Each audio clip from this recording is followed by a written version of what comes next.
সম্মানিত মুসলিয়ানি কিরাম, প্রতি বছর এই সময় আসলে বেশ কিছু ফিতনায় আমাদেরকে পড়তে হয়। সেই ফিতনাগুলো মৌসুমি ফিতনা, কিন্তু সেগুলি আমাদের ঈমানকে হরণ করে নিয়ে যায়, ঈমানকে নষ্ট করে দিয়ে যায়, এবং আমরা জানিও না কিভাবে আমাদের ঈমান চলে যায়। আল্লাহ তাআলা কোরআনে কারীমে জন্য বলছেন যে ওয়ান্তুম লা তাশউরুন, তোমরা অজান্তেই চলে যাচ্ছে তোমাদের ঈমান কারো কারো। কিভাবে সেটা হয়? যখন কেউ আল্লাহ এবং তার রাসূলের উপর কথা বলে, আল্লাহ এবং তার রাসূলের নীতির বিরুদ্ধে চলে যায়, তার ঈমান কিন্তু সেকে তখনই চলে যায়। এই সময় আসলে আপনি দেখবেন কিছু মানুষ কাফেরদের অনুকরণে ব্যস্ত হয়ে পড়ে, মুশরিকদের অনুসরণ করে, ইহুদি নাসারদের অনুসরণ করে চলে। আজকে সেরকম একটি দিন চলে যাচ্ছে, আপনারা জানেন। কিছু মানুষ গতকাল থেকে যা যা শুরু করেছে ঈমানের সাথে তার কোনো সম্পৃক্ততা নেই, এগুলি ঈমান বিরোধী কাজ। সেগুলি কি? কিছু মানুষ দেখবেন যে ক্রিসমাস পালন করতেছেন। ক্রিসমাস বুঝেন? ক্রিসমাস হচ্ছে রব্বুল আলামিনের রবের জন্ম দিবস। নাউযুবিল্লাহ। আমাদের রব কি জন্ম দিবস পালনের অন্তর্ভুক্ত নাকি? আমাদের রবের কি জন্ম আছে নাকি? লাম ইয়ালিদ ওয়া লাম ইউলাদ ওয়া লাম ইয়াকুল লাহু কুফুয়ান আহাদ। আমাদের রবের নামে তারা এই রব নাম দিয়ে, রবের মিলাদ নাম দিয়ে ক্রিসমাস করেছেন। আপনি হয়তো বলতে পারেন যেটা অর্থ হচ্ছে খ্রিস্টের জন্ম দিবস। খ্রিস্ট কাকে বলছে তারা? তাদের কাছে রব, তাদের কাছে তো তারা তো মনে করে হয় ঈসা হচ্ছে রব না ইবনুর রব, আর রব হচ্ছে অথবা রবের ছেলে, এটা তারা মনে করতেছে। তাহলে তার রব কিভাবে একজন মানুষ এটাকে ধারণ করে নিতে পারে? আর কিভাবে একজন মুসলিম বলতে পারে হ্যাপি ক্রিসমাস বলতে পারে কোনো মানুষকে? সে কিভাবে বলতে পারে? কত বড় শিরকি কথা সে বলছে। রব্বুল আলামিনকে সে কত বড় নিচু অবস্থায় নিয়ে গেছে, সে চিন্তা করতে পারে? নিজের যা বলছে তার সম্পর্কে অবশ্যই তার জ্ঞান থাকা উচিত, যে আমি আমার রবকে কি বলতে চাচ্ছি, কি বুঝাতে চাচ্ছি। কোত্থেকে আসলো সেটা? কোত্থেকে আসলো আসলে সেটা? মনে রাখবেন, ঈসা আলাইহিস সালাতু ওয়াস সালাম তিনি মুসলিমদের নবী, আমাদের নবী। তিনি ইহুদিদের নয়, নাসারাদের নয়। ইহুদি নাসারা ভিন্ন ধর্ম বানিয়ে নিয়েছে। আল্লাহ তাআলা ইহুদিবাদ নাজিল করেননি, অন্য কোন নাসারাবাদ নাজিল করেননি, খ্রিস্টবাদ নাজিল করেননি। আল্লাহর কাছে একমাত্র দিন হচ্ছে ইসলাম। আল্লাহ তাআলা বলছেন ইন্নাদ দীনা ইনদাল্লাহিল ইসলাম। আরো বলেছেন ওমান ইয়াবতাগি গায়রাল ইসলামি দীনান ফালান ইউকবালা মিনহু ওয়া ফিল আখিরাতি মিনাল খাসিরিন। যে ব্যক্তি ইসলাম ছাড়া অন্য কিছু গ্রহণ করতে চাইবে, অন্য কিছু তালাশে যাবে, তাতে কখনো তা গ্রহণ করা হবে না, সে আখিরাতে ক্ষতিগ্রস্ত অন্তর্ভুক্ত হবে। তাহলে দেখা যাচ্ছে এরা ইসলাম ছাড়া যেদিকে চলে গেছে। আল্লাহ তাআলার খাস রহমত যে নবীরা কখনো ইহুদি ছিলেন, নাসারা ছিলেন না। আল্লাহ তাআলা এই জন্য কোরআনে কারীম বলেছেন মা কানা ইব্রাহিম ইয়াহুদিয়্যা ওয়ালা নাসরানিয়্যা ওয়ালাকিন কানা হানিফা মুসলিমা। ইহুদি নাসারা কেউ ছিলেন, ইব্রাহিম ছিলেন হানিফা মুসলিমা, মুসলিম ছিলেন, হানিফ ছিলেন, একনিষ্ঠ ইবাদতকারী ছিলেন, শিরকের অন্তর্ভুক্ত ওমা কানা মিনাল মুশরিকিন। তিনি মুশরিকদের অন্তর্ভুক্ত ছিলেন না, কিন্তু এরা মুশরিক, শিরক করে বেড়াচ্ছে। এরা কি করেছে? ঈসা আলাইহিস সালাতু ওয়াস সালাম তিনি তার তাওহীদের দাওয়াত দিয়েছেন, তিনি যে আল্লাহর নবী সেটা তিনি বলেছেন, আল্লাহর রাসূল তিনি সেটা বলেছেন, রাসূল হিসেবে তিনি ঘোষণা করেছেন নিজেকে, এবং তিনি মুহাম্মদ রাসূলুল্লাহ সাল্লাল্লাহু আলাইহি ওয়াসাল্লাম সুসংবাদ বলেছেন যে আমার পরে যে বড় নবী আসবে তাকে তোমরা অনুসরণ করে চলবে, তিনি তোমাদের হক দেখাবেন, সেটাও তিনি বলেছে। এ পুরোপুরি সবকিছু বদলে দিয়েছে যখন সাধু পল খ্রিস্টবাদ গ্রহণ করলো, এবং সে পরিবর্তন করতে শুরু করলো। পরিবর্তন করতে করতে এমন অবস্থায় নিয়ে গেছে খ্রিস্টবাদকে যে ইসলামের সাথে তার কোনো আর সম্পর্ক বাকি থাকলো না। তাওহীদকে শিরকে রূপান্তরিত করে দিয়েছে। সুন্নাত, ঈসা আলাইহিস সালামের সুন্নতকে বেদাতে রূপান্তরিত করে দিয়েছে। কোন জাতিকে ধ্বংস করতে হলে দুটো জিনিস ঢুকিয়ে দিলেই হবে। একটি হচ্ছে তাকে শিরক এবং বেদাতে লিপ্ত করে দিবেন, তারা সেই দিন থেকে দূরে সরে যাবে, অর্থাৎ মূল দিন থেকে দূরে সরে যাবে। আর যত রকমের পর্ব আছে সব পালন করতে দিবেন, কোনো সমস্যা নেই। দুনিয়ার বুকে বর্তমানে তাই হচ্ছে। মুসলিমরা আজ পর্ব পালনে ব্যস্ত, তাওহীদ এবং সুন্নাহর প্রতি তাদের কোনো গুরুত্ব নেই। তারা সবসময় দেখবেন যত পর্ব সব পালন করতে তারা খুব উস্তাদ। এমনকি অমুক রাত, অমুকে বরাত অথবা মেরাজ পালন করতে তারা সবসময় ব্যস্ত থাকে। এমন এমন কথা, তারা এমন দিবস তারা পালন করে যা কোনোদিন কেউ শুনেনি, সাহাবায়ে কেরাম কোনোদিন জানেনি, তাবেঈনরা কোনোদিন সেটা পালন করেনি, আর ইমামরা তাদের কিতাবে তা লেখেনি, অথচ তারা সেটা পালন করে বেড়াচ্ছে। এটা এই জন্যই, কারণ যখন মানুষকে মূল দিকে দূরে সরিয়ে দিবেন, তখন খারাপ কিছু নিয়ে তারা সারাদিন ব্যস্ত থাকবে। এসবই হচ্ছে বেদাতের অন্তর্ভুক্ত, এরা তারা অনুসরণ করে চলেছে। এই জন্য যখন সাধু পল যখন সে সম্পূর্ণরূপে বিকৃতভাবে ইসলামকে প্রতিষ্ঠিত করে তখন সেটা বানিয়ে নিল, তখনকার ইসলামকে বিকৃত করে সেটাকে খ্রিস্টবাদে রূপান্তরিত করলো, সেই ঈসা আলাইহিস সালাতু ওয়াস সালামের শিক্ষাকে পরিবর্তন করলো সেখানে। তখন কারণ সে এক প্রথমে ছিল, সে ছিল মূর্তি পূজারী। সে চিন্তা করলো যে যেভাবে হোক আমরা একটা কম্প্রোমাইজিং সিস্টেমে চলে আসি। কম্প্রোমাইজিং সিস্টেম অর্থাৎ মূর্তি পূজারীরা গ্রহণ করতে হলে কিছু ছাড় দিয়ে, ওদের থেকে কিছু নিয়ে আমরা একটা আলাদা একটা খিচুড়ি তৈরি করি। সেটা তৈরি করে দিয়েছে, আর সেটাকে গ্রহণ করে নিয়েছে ইউরোপিয়ানরা। সেটাকে প্রথমে গ্রহণ করেছে গ্রিকরা, সেটাকে ফেরাউন অনুসারী ফেরাউনি যারা ছিল তারা গ্রহণ করে নিয়েছে। তাদের মধ্যেই 400 বছর পরে ক্রিসমাসের আবিষ্কার শুরু হয়ে যায়। তার 400 বছর পরে, অর্থাৎ ঈসা আলাইহিস সালাতু ওয়াস সালাম আল্লাহ উঠিয়ে নেওয়ার পরে, ওরা তো বলে মারা গেছে, আমরা কখনো বলি না, আমরা আল্লাহ তাকে উঠিয়ে নিয়েছেন। আল্লাহ বলেছেন বাররাফাহুল্লাহ ইলাইহি, আল্লাহ তাকে তার কাছে উঠিয়ে নিয়েছেন। আবার তিনি আসবেন, যখন আল্লাহ তাআলা ইচ্ছা করবেন তখন আসবেন। কিন্তু এর আগ পর্যন্ত আমাদেরকে অবশ্যই বিশ্বাস করতে হবে তিনি আকাশে আছেন, তাকে কেউ ওমা কাতালুহু ওমা সালাবুহু, তাকে কেউ শুলেও চড়ায়নি, হত্যাও করতে পারেনি, তাকে আল্লাহ তাআলা উপরে উঠিয়ে নিয়েছেন। আল্লাহ তাআলা যেটা বলেছেন সেটাই সত্য এবং সেটাকে বিশ্বাস করতে হবে। তার চলে যাওয়ার পরে 400 বছর পরে তখন তারা এই ঈদ ক্রিসমাস আবিষ্কার করে। তারা তার জন্মদিবস হিসাবে সেটাকে নির্ধারণ করেছে। সেটা ছিল মূলত তাদের এক দেবতা, তাদের দেবতার জন্মদিবস, সেটাকে তারা ঘুরিয়ে ফিরে ঈসার জন্মদিবস বানিয়ে ফেলেছে। অথচ খ্রিস্টানরা সবাই ভালো করে জানে কোন বছর তিনি জন্মগ্রহণ করেছে ঈসা আলাইহিস সালাতু ওয়াস সালাম, সেটা কেউ নির্ধারণ করতে পারেনি। এমনকি কোন মাসে জন্মগ্রহণ করেছে সেটাও নির্ধারণ করতে পারেনি। এমনকি কোন দিন তো দূরের কথা, কোন দিবস, কোন তারিখে জন্মগ্রহণ করেছে এটাও কেউ নির্ধারণ করেনি। 400 বছর পরে যখন দেখলো যে ইয়াদেরকে মূর্তি পূজারীদেরকে আমাদেরকে একসাথ করতে হবে, তখন একটা দিন, ঐতিহাসিক একটা দিনকে বানালো। কি জন্য? যে আমরা সবাই মিলে উৎসব করি সেদিন। হ্যাঁ, কিছু মানুষ বলে না উৎসব সবাই, সেরকম উৎসব একসব মেনে নিয়েছে। এই যে উৎসব যারা মেনে নেয়, বলে নেয়, এরা একসব বানায় একটা একক গোষ্ঠী বানানোর জন্য চেষ্টা করেছে। তারা চেষ্টা করে সেটাকে ঈদ নাম দিয়েছে ঈদ ক্রিসমাস উৎসব। ক্রিসমাস উৎসব কখনো ঈসা আলাইহিস সালাতু ওয়াস সালাম করেনি। তার শাগরেদরা, যাদের সাহাবী বলি আমরা, তার অনুসারী যারা ছিল হাওয়ারি, এরাও কোনোদিন করেনি। 400 বছর পর্যন্ত ঈদ ক্রিসমাসে কোনো আবিষ্কার ছিল না, কিছুই ছিল না। পরবর্তী তারা সেটা গ্রহণ করে নিয়েছে। সেটা শুধু গ্রহণ করে নেয়নি, সেদিন তারা নতুন নতুন পদ্ধতি আবিষ্কার করেছে। তাদের মধ্যে কেউ সেটা যুক্ত করে নিয়েছে। কি যুক্ত করে নিয়েছে? বাবা নোয়েল কি করে? তিনি বাবার মতো এক পোশাক নিয়ে আসে, সবসময় হাসি খুশি থাকে, বাচ্চাদের সাথে খেলাধুলা করে, বাচ্চাদের সঙ্গে খেলাধুলা নিয়ে আসে, লাল কাপড় পরে, সাদা কাপড় পরে, লাল কাপড় সামনে থাকে, সাদা কাপড় পাশে থাকে, এগুলি নিয়ে আসে। খ্রিস্ট দেশে এগুলি প্রচার করে বেড়ায় এবং কিছু মানুষ এটার নাম দিচ্ছে সান্তা ক্রুজ। এগুলি দিয়ে তারা বিভিন্ন জায়গাতে বাচ্চাদের জন্য হাদিয়া রেখে আসে, গোপন করে মনে করে তারা খ্রিস্টবাদ প্রচার করছে। এটা সম্পূর্ণরূপে এক সাধু ছিল তখনকার সময়, সে সাধুর কাজ আর কারণ নয়। সাধু সেটা চালু করেছিল। সে চালু করার পরে সে নিকোলাস সাধু সেটা চালু করেছিল কি জন্য? সে ভালো কাজ করতো, রাতের অন্ধকারে মানুষ কিছু দান করতো, রাতের অন্ধকারে তার দিন অনুসারে সে করতো। মারা যাওয়ার পরে মনে করলো, সে বলতো না কে দিয়েছে, মনে করলো সেটা বুঝি সান্তা ক্রুজে দিছে, তো বাবা নোয়েলে দিছে। এটা মনে করে খ্রিস্টান জগৎ, যারা অন্ধকারে ডুবে আছে, বিবেকের মধ্যে তাদের কমতি আছে, তারা মনে করলো রাতের বেলা বোধহয় অমুক সান্তা ক্রুজ এসে তাদের বাচ্চাদের জন্য হাদিয়া নিয়ে আসে। সেই জন্য তারা মনে করে যে ক্রিসমাসের রাত্রিতে কেউ তাদের জন্য হাদিয়া নিয়ে আসে। মিথ্যা কথা, তাদের লোকেরাই নিজেরা এগুলি চুরি করে একে অপরকে দিয়ে আসে ক্রিসমাস প্রচারের জন্য। কেউ সান্তা ক্রুজ বলতে কোনো কিছু কোনোদিন কেউ করে না। আরো কি করে?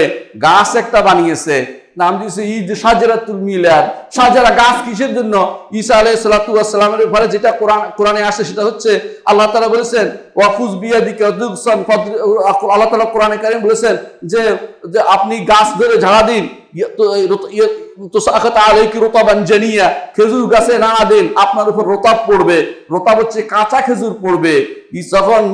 যখন মারিয়াম আলাইহিস সালাতু ওয়াস সালাম তিনি যখন বাচ্চা প্রসব হচ্ছিল, তার কষ্ট অবস্থা, তখন আল্লাহ তাআলা তাকে রতাবের ব্যবস্থা করেছেন। এখনো সবাই জানে যে খেজুর মানুষের জন্য উপকারী, অর্থাৎ যারা বাচ্চা পেটে আছে, গর্ভবতী মায়েদের জন্য উপকারী। এই জন্য আল্লাহ তাআলা সেটা ব্যবস্থা করেছে। বোঝা গেল সেটা গাছ ছিল খেজুর গাছ, এবং তিনি যে জায়গা ছিলেন সেখানে খেজুর হতো, সেই জায়গায় স্পষ্ট হয়ে গেছে। তারপরে এখন তারা একটা গাছ বানিয়েছে, সেই গাছ বিশাল এক গাছ বানায়, সেটার নাম দিয়েছে শাজারাতুল, সেটার নাম দিয়েছে ক্রিসমাস গাছ।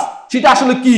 সেটা আসলে 400 বছর পরে তারা ফেরাউনি সংস্কৃতি থেকে নিয়েছেন। ফেরাউনি সংস্কৃতি তারা বিশ্বাস করতো পৃথিবীর যত উর্বরতা সব গাছ থেকে হয়। গাছের পূজার মধ্যে একটা অংশ হচ্ছে এটা যে উর্বরতা, অর্থাৎ পৃথিবীর যত উর্বরতা আসছে, কারণ গাছের মাধ্যমে মানুষের ফসল হয়, ফল হয়, গাছের মাধ্যমে মানুষের অক্সিজেন হয়। তারা তখন মনে করলো যে এইটা তো একটা পূজার জিনিস, পূজা করছে। তখন তারা সেটাকে নতুন রূপে এসে সাজেরাতুল মিলাদ নাম দিয়েছে, যে এটা হলো ক্রিসমাস ট্রি নাম দিয়ে একটা বিশাল গাছ তৈরি করে দিয়েছে। এটার গাছের কোনো দোষ না, দোষ হচ্ছে যারা এটাকে আবাদত করছে তাদের দোষ। এটা যদি কোনো কেউ আবাদত করে না জেনে, যদি কোনো এটার প্রতি কোনো শ্রদ্ধা নিবেদন করে, সঙ্গে সঙ্গে কাফের হয়ে যাবে। ইমানদার কখনো সেটা করতে পারে না। আরেকটি মহা সমস্যা আসছে 31শে ডিসেম্বর, তে নাম দিয়েছে কি, এটা হচ্ছে নষ্টা ভ্রষ্টা এবং বেশ্যাদের কর্মকাণ্ড। এগুলি ইমানদার কখনো তা করতে পারে না। এগুলি তারাই, ওই সমস্ত পুরুষরাই শুধুমাত্র সেটা তাদের মেয়েদেরকে ছাড় দিতে পারে, তাদের স্ত্রীদেরকে ওই সমস্ত লোকেরাই ছাড় দিতে পারে যারা নিজেরা ভ্রষ্ট, নষ্ট এবং নিজেরা সবচেয়ে পতিত মানুষ। এরাই শুধুমাত্র তাদের মেয়েদেরকে ছাড় দিতে পারে। তাদেরকে ঘরে রাখা কর্তব্য। একজন বাবার কর্তব্য হচ্ছে তার সন্তানকে ঘরে রাখা, মায়ের কর্তব্য হচ্ছে মেয়েকে ঘরে রাখা, ছেলে তার ভাইয়ের কর্তব্য হচ্ছে বোনকে ঘরে রাখা এবং নিজে ঘরে থাকা। বাইরের সমস্ত সংস্কৃতিতে নিজেকে কখনো গা ভাসিয়ে দেওয়া যায় না, ইসলাম সেটা অনুমোদন করে না। এটা হারাম ছাড়া কিছুই নয় এবং এর মাধ্যমে সম্পূর্ণরূপে বিজাতীয় কালচারকে অনুসরণ করা হচ্ছে। কখনো ইসলাম সেটাকে অনুমোদন করে না। এই জাতীয় কোনো কিছু ইসলামে নেই। কেউ যদি মনে করে যে বছর শেষ হয়েছে বলে আমার গুনাহ শেষ হয়ে গেছে, সেটা তার মিথ্যা কথা। কারণ গুনাহ কোনো বছরের সাথে সম্পৃক্ত নয়, গুনাহ হচ্ছে ক্ষণের সাথে সম্পৃক্ত। প্রতি ক্ষণে মানুষ গুনাহ করছে, প্রতি ক্ষণেই তার তওবা করা উচিত। নতুন বছরে আরেকটা বেদাত চালু হয়েছে, আরেকটা রাসূল মিলাদ, অর্থাৎ বর্ষবরণ। হিন্দুদের কাছে যে বর্ষবরণ আছে, আবার খ্রিস্টানদের কাছেও বর্ষবরণ চলছে। রাসূলুল্লাহ সাল্লাল্লাহু আলাইহি সাল্লাম তিনি মদিনায় এসে দেখলেন যে ইহুদিরা 2টা দিন পালন করতেছে, মদিনাবাসীরা 2টা দিন পালন করতেছে। বলে কি পালন করবো? নওরোজ এবং মাহরাজান পালন করি আমরা। নওরোজ অর্থ নববর্ষ, প্রথম দিন পালন করেন, আর মাহরাজান হচ্ছে আমাদের বিশাল উৎসব, অর্থাৎ ব্যবসায়ী উৎসব পালন করতেছি আমরা। রাসূলুল্লাহ সাল্লাল্লাহু আলাইহি ওয়াসাল্লাম বললেন, কাদ আবদালাকুমুল্লাহু মা হুয়া খায়রুম মিনহুমা, আল্লাহ তাআলা ওই দুইটা থেকে উত্তম জিনিস তোমাদেরকে দিয়েছেন, ঈদুল ফিতর এবং ঈদুল আযহা। এরপর থেকে কেউ অন্যটা পালন করে জাহিলিয়াতের দিকে চলে যাচ্ছে। ইসলাম জাহিলিয়াতকে কোনো অনুমোদন করে না। এই জন্য ইসলাম কখনো হিজরি নববর্ষ পালন করার অনুমতি ইসলাম দেয়নি, নববর্ষ পালন ইসলামে নাই। সুতরাং আমি যদি কোনো এই ইংরেজি নববর্ষ এভাবে পালন করে, যেটার নাম দিয়েছে খ্রিস্টীয় নামটাও ভুল তারা, কারণ খ্রিস্টের সাথে সম্পৃক্ততা নেই এটার। তারপরে তার ইংরেজি নববর্ষ এটা যদি কেউ প্রতিপালন করে, সেও বেদাতের ভিতরে পড়বে এবং এটাকে সওয়াবের আশা করে মনে করে সে কুফরিতে পড়বে। সাবধান থাকতে হবে আমাদেরকে, কারণ মনে রাখতে হবে আমাদের মিল্লাত হচ্ছে মিল্লাতে ইব্রাহিম। আল্লাহ তাআলা বলেছেন, কুল মিল্লাতা ইব্রাহিম বাল মিল্লাতা ইব্রাহিম হানিফা ওয়া মা কানা মিনাল মুশরিকিন। ইব্রাহিমের মিল্লাত, এখানে কোনো কাফেরের দিকে, কুফরের দিকে সামান্যতম ঝুঁকার কোনো অনুমতি নেই। আল্লাহ তাআলা কোরআনে কারীম বলেছেন, ইয়া আইয়ুহাল্লাযীনা আমানু, হে ঈমানদারগণ, লা তাত্তাখিযুল ইয়াহুদা ওয়ান নাসারা আউলিয়া, ইহুদি এবং নাসারাদেরকে তোমরা বন্ধু বানিও না। যে ব্যক্তি তাদেরকে বন্ধু বানাবে সেই ব্যক্তি তাদের অন্তর্ভুক্ত হবে। কিভাবে বন্ধু বানায়? হ্যাপি ক্রিসমাস লিখে পাঠায়, কখনো কখনো তাদের বাড়িতে যায়, কখনো ফুল দেয়, তাদের সাথে শুভেচ্ছা বিনিময় করে, তাদেরকে বিভিন্ন রকমের কথা বলে। এগুলি কোনোটাই ইসলাম জায়েজ নাই। মুহাম্মদ রাসূলুল্লাহ সাল্লাল্লাহু আলাইহি ওয়াসাল্লাম মদিনাতে ইহুদি সমাজে বসবাস করেছেন। কোনোদিন তাদেরকে এই জাতীয় তাদের কোনো পর্বে দিয়েছেন, কোনো কিছু জানিয়েছেন, কোনো সুসংবাদ জানিয়েছেন বা কোনো কিছু জানিয়েছেন, কোনোদিন কেউ দেখাতে পারবে না। সাহাবায়ে কেরাম নাসারাদের মাঝে বসবাস করেছেন, কোনোদিন তাদেরকে এই জাতীয় কোনো কিছু কোনো জানিয়েছেন, কোনো উইশ করেছেন, এই জাতীয় কোনো শব্দ কেউ দেখাতে পারবে না কোনোদিন কোনো কিতাবে। এর অর্থ ইসলাম এটাকে অনুমোদন করে না। এই জন্য ইমাম ইবনে তাইমিয়া রাহমাতুল্লাহ আলাইহি বলেন, এগুলির সাথে একাত্মতা ঘোষণা করা জিনা ব্যভিচারের চেয়ে খারাপ। কেন? জিনা ব্যভিচার মানুষের অপরাধ বোধ থাকে, এটা অপরাধ বোধ থাকে না, এবং তার মধ্যে তাদের সাথে দিনের গোড়া কেটে দেওয়া হয় সেখানে। আর এইখানে সে এটা অপরাধ করেছে, তার মধ্যে অপরাধ বোধটা থাকে। মানুষ পালি অন্ধকারে করা, এটা হচ্ছে প্রকাশ্য আল্লাহ বিরোধী লোকের সাথে তাকে একাত্মতা ঘোষণা করা হচ্ছে। এই জন্য ইসলাম কখনো সেটা অনুমোদন করতে পারে না এবং করে না, করতে পারে না। কোনো ব্যক্তি এটা করতে পারে না। আপনার দিবস হবে সমান অন্য দিনের মতোই, কোনোদিন সেখানে অন্য কিছু গ্রহণ করতে পারবেন না, সেখানে অন্য কিছু গ্রহণ করার কোনো সুযোগ নেই। আল্লাহ তাআলা কোরআনে কারীম বলেছেন, ওয়ালান তারদা আনকাল ইয়াহুদ ওয়ালান নাসারা হাত্তা তাত্তাবিআ মিল্লাতাহুম, ইহুদি নাসারা কখনো আপনার উপর সন্তুষ্ট হবে না যতক্ষণ পর্যন্ত না তাদের মিল্লাতকে অনুসরণ করছেন। তাদেরকে পরিপূর্ণ অনুসরণ করলে তখন তারা খুশি হবে, এর আগ পর্যন্ত হবে না। আপনি কেন তাদের অনুসরণ করবেন? এই জন্য করে মানুষ কেন? তাবেঈয়ের কারণে। নিজেদের মর্যাদা, আত্মমর্যাদা ভুলে গেছে, অন্যদের কাছে সম্মান বয়ে বেড়াচ্ছে, আল্লাহর কাছে সম্মান খুঁজছে না। ফাইনাল ইজ্জাতু লিল্লাহি জামিআ, ইজ্জত তো আল্লাহর কাছে পাবে। ওদের কাছে আপনি মনে করছেন ওদেরকে আপনি কিছু বললে, ওদের ক্রিসমাস দিবসে যদি আপনি সুসংবাদ কিছু জানান, আপনার প্রতি তারা সদয় হবে? কখনো নয়। ওরা চাইবে আপনাকে ঈমান থেকে বের করে দিতে। ওরা যতক্ষণ ঈমান থেকে বের না করবে ততক্ষণ পর্যন্ত তারা কখনো খুশি হবে না। আল্লাহ তাআলা কোরআনে কারীম বলেছেন যে ওমাই ইউশাকিকুর রাসূলা মিন বাদি মা তাবায়্যানাল হুদা ওয়া ইয়াত্তাবি গায়রা সাবিল মুমিনিন নুওয়াল্লিহি মা তাওয়াল্লা ওয়া নুসলিহি জাহান্নাম ওয়া সাআত মাসীরা। যে ব্যক্তি আল্লাহর রাসূলের বিরোধিতা করবে এবং ঈমানদারদের পথের বাইরে চলবে, রাসূলের অনুসরণ করবে না, ঈমানদারদের পথের বাইরে চলবে, সাহাবায়ে কেরামের পথের বাইরে চলবে, নুওয়াল্লিহি মা তাওয়াল্লা, যেদিকে শিবির সেদিকে তাকে প্রত্যাবর্তন করব। তার কোনো আমল আল্লাহর দরবারে গ্রহণযোগ্য হবে না। তার সাআত মাসীরা, সে নিকৃষ্টতম তার পরিণতির দিকে সে যাবে, জাহান্নামের দিকে সে যাবে। অনুরূপভাবে আল্লাহ তাআলা কোরআনে কারীম বলেছেন ওয়া কাদিমনা ইলা মা আমিলু মিন আমালিন ফাজআলনাহু হাবাআন মানসুরা, তারা যে আমল সমূহ করে সেগুলো দিয়ে অগ্রসর হয়ে আমি তাকে বিক্ষিপ্ত ধূলিকণায় রূপান্তরিত করব। সেগুলো আল্লাহর দরবারে কখনো গ্রহণযোগ্য হবে না। রাসূলুল্লাহ সাল্লাল্লাহু আলাইহি ওয়াসাল্লাম বলেছেন লা তাত্তাবি'আন্না সুনানা মান কানা ক্বাবলাকুম, তোমাদের পূর্ববর্তী লোকদের বিভিন্ন তরিকা পদ্ধতি তোমরা অনুসরণ করতে থাকবে। এমনকি তারা যদি কোনো গর্তের ভিতরে ঢুকে, তোমরা সেই গর্তের ভিতরে ঢুকবে। এর অর্থ হচ্ছে তোমরা প্রত্যেকটি কাজ সমানে সমানে অনুসরণ করে চলবে। তারা যা করেছে আমরা তা করতে চাই। বর্তমানে তাই আমাদের কৃষ্টি, কালচার, উঠা বসা, পড়ালেখা, কাপড় চোপড় সবকিছু আমরা ইহুদি কালচার অনুসরণ করতে পছন্দ করি, ইহুদি নাসারাদের। কি জন্য হচ্ছে? রাসূল সে ভবিষ্যৎবাণী করেছেন, শিখে নাও যে তোমরা হচ্ছে সেই জন্য তাদের মতো ইহুদি ভাগ হয়ে যাবে, দিনকে ভাগ করে নেওয়া হবে।